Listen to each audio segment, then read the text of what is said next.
The girl's voice trembled. "Just kill me fast," she said. The Hell's Angels froze.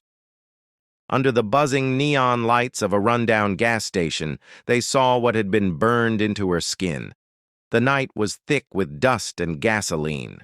Engines rumbled in the distance, echoing across the empty desert road, and beneath a flickering open sign, a girl stumbled into the light, barefoot, bruised, and shaking.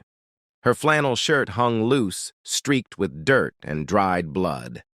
Her eyes looked empty, like they had forgotten what safety even felt like. Then out of the darkness came thunder, a convoy of motorcycles tearing down the highway, headlights slicing through the night. The Hell's Angels had arrived. Before we go any further, if you believe in kindness, second chances, and compassion even in the hardest hearts, please like, share, comment, and subscribe. Tell us where you're rewatching from, because what happened next will remind you that even the toughest souls can hold the deepest humanity. Her name was Lena Carter. She was just 22, but her eyes told the story of someone who had already survived hell.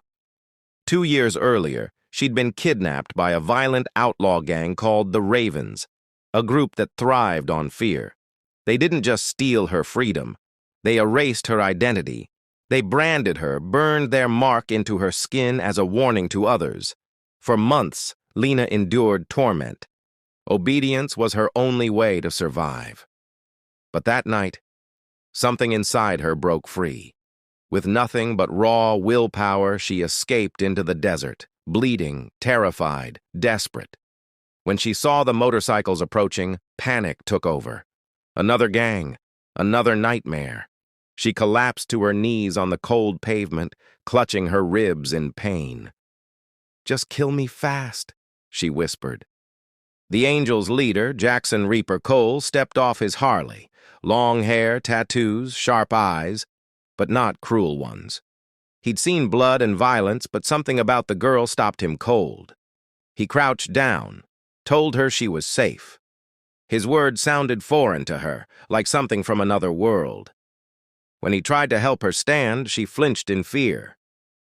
Reaper motioned for his men to hold back and called for their medic, Doc, to check her wounds. As Doc gently lifted her torn shirt, the group went silent. Branded into her ribs were the words, "Property of the Ravens." The burn was old, ugly, and deep. The air grew heavy. The hardened bikers who had seen everything stood frozen, eyes dark with quiet fury. Lena turned away and whispered, "They said I'd never belong to anyone else. That even if I escaped, no one would ever want something that's already been marked." Her tears hit the dirt. Reaper's jaw tightened. After a long pause, he said softly, "Not anymore." He scooped her into his arms and carried her into the diner next door. The neon hum followed them inside. His crew kept watch by the door while they gave her food, water, and space. Slowly, Lena told her story. The abduction, the threats, the branding, and how she finally ran. The Angels listened in silence. When she finished, Reaper stood up and said one line to his men, "No one does that to a woman," and walks away. Before dawn, the Ravens were gone. No police reports, no news headlines, just justice in the desert dust. When the sun came up, Lena woke to the smell of coffee and a blanket wrapped around her. The Angels were still there. Reaper sat quietly across from her. When she asked if he'd hurt them, he said only, "They won't hurt anyone again." In the days that followed, the Angels protected her. They gave her a quiet room at their clubhouse, a room with a lock on the inside. It meant everything. At first, she barely spoke.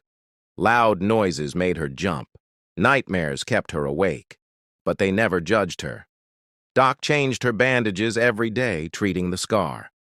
One afternoon, staring at it in the mirror, she said quietly, "It'll never go away." Behind her, Reaper said, "Scars don't disappear, Lena, but they stop hurting once you decide what they mean." Months passed. Lena started to heal. She helped in the kitchen, cleaned bikes, and even laughed sometimes. The rumbling laughter of the angels started to feel less like chaos and more like family. On the anniversary of her escape, Reaper took her to a tattoo artist they trusted. Over the faded burn, the artist inked 3 words: "I am free." Tears streamed down her cheeks as she looked in the mirror. For the first time, she didn't see a victim. She saw a survivor. Word spread about Lena's story. Women began reaching out, those still trapped or struggling to heal. Lena decided to fight back in her own way. She volunteered at a women's shelter, telling her story to give others hope. When people asked how she found the strength to keep going, she'd smile and say, "Because someone believed I was worth saving." Reaper never took credit. Sometimes he'd ride past the shelter, leave a donation, and disappear down the road. But Lena always knew. One evening, during a charity ride hosted by the Angels, Lena stood before hundreds of bikers as the sun dropped behind the hills. Motorcycles glowed under the orange sky. She took a deep breath and said, "I used to think the world was full of monsters. But sometimes the people you fear the most are the ones who show you what humanity really means." The crowd went silent. Only the hum of engines and the glint of tears on weathered faces filled the air. Reaper stood in the back, arms crossed, a small smile beneath his beard. He didn't need thanks. Watching her stand strong was enough. If this story moved you, please like, share, and subscribe. Let others hear Lena's story. And remember that hope can rise from the darkest places. And before we wrap up, drop a red heart in the comments if you believe that scars don't define us.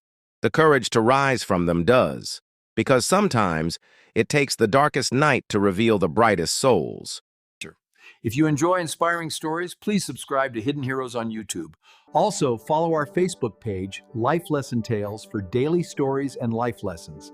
Link on bio and video description.